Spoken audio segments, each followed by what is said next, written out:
जय माता दी। चैत्र नवरात्रि 2025 का अंतिम दिन रामनवमी और नवमी पारण का पावन संयोग लेकर आया है।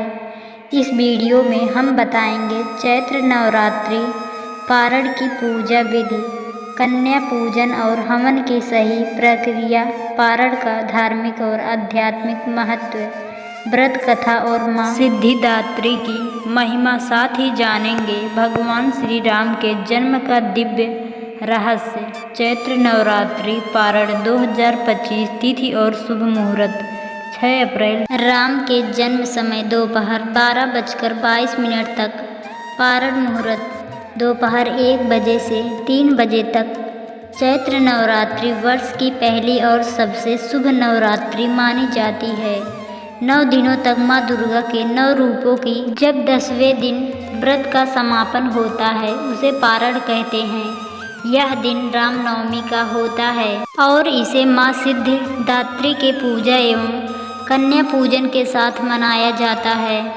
पारण का अर्थ होता है उपवास या अनुष्ठान का समापन उचित विधि से करना। यह सिर्फ भोजन ग्रहण करने का नहीं बल्कि एक आध्यात्मिक यात्रा के समापन का पर्व होता है। चैत्र नवरात्रि पारण की पूजा विधि: सुबह जल्दी उठकर स्नान करें और साफ सुथरे वस्त्र पहने। माँ दुर्गा का ध्यान करते हुए व्रत का पारण का संकल्प लें। हवन और माँ सिद्धिदात्री की पूजा, हवन कुंड की स्थापना करें। नवग्रह पंचा देवताओं और 9 देवियों का आवाहन करें। देवी मंत्र से आहुति दें। भस्म और जल का अभिषेक करें। कन्या पूजन और कन्या भोज: 5, 7 या 9 छोटी कन्याओं को एक लंगूर को आमंत्रित करें। उनके पैर धोएं, तिलक लगाएं, चुनरी उड़ाएं, उन्हें पूड़ी, हलवा, चना खिलाएं और दक्षिणा उपहार दें। उनका आशीर्वाद ले। यही साक्षात देवी का आशीर्वाद है, क्योंकि इसी दिन श्री राम का जन्म भी हुआ था। दोपहर 12 बजे के बाद श्री राम का पूजन करें।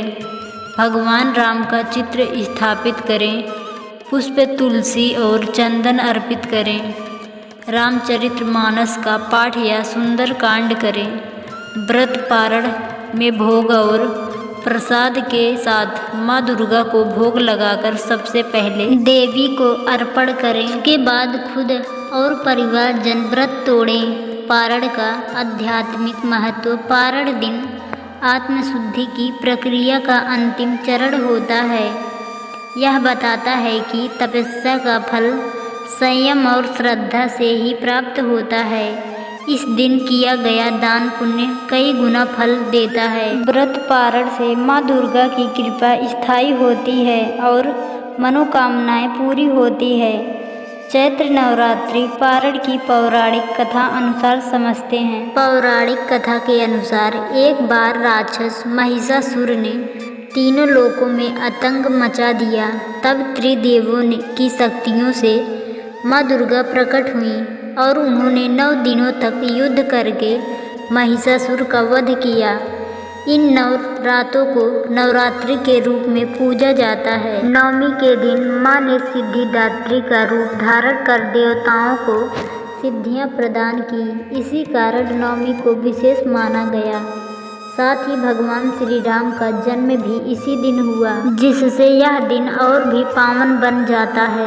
निष्कर्ष यही निकलता है कि चैत्र नवरात्रि पारण एक ऐसा पर्व है जो शक्ति, श्रद्धा और साधना का उत्सव है। यह व्रत समापन है, बल्कि एक नए जीवन की शुरुआत है। आत्मबल, अनुशासन और शक्ति के साथ माँ दुर्गा की आराधना और श्री राम जन्मोत्सव का यह दिन हमारे जीवन में शांति, समृद्धि और आध्यात्मिक ऊर्जा लाता है।